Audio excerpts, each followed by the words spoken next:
Il est très important que nous nous mobilisions parce que vous voyez aussi, et Léonore en a parlé, qu'il y a quand même un certain nombre de grandes manœuvres du gouvernement pour essayer de casser l'opposition populaire et nationale que constitue le RN.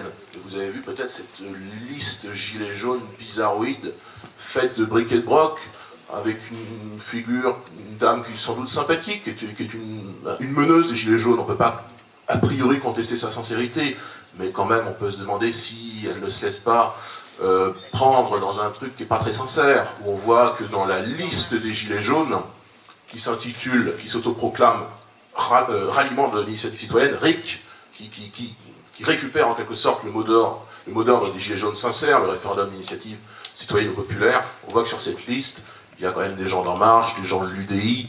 On soupçonne qu'il y ait le financement de Bernard Tapie, qui n'est pas la figure de la classe politique la plus honnête qui soit. Hein, je n'ai pas besoin de vous le dire, je crois.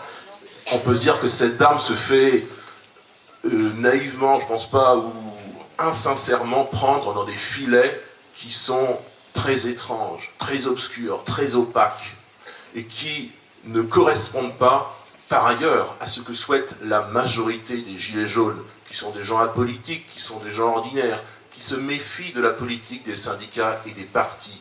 Et on ne peut pas leur donner totalement tort, parce que la politique, ces dernières décennies, c'est pas vraiment Jojo, l'alternance droite-gauche. Bon, on peut comprendre qu'ils s'en lassent. Cette liste gilets jaunes, si elle se fait, elle nuira, vous devez bien le comprendre, principalement au Rassemblement national. C'est le but.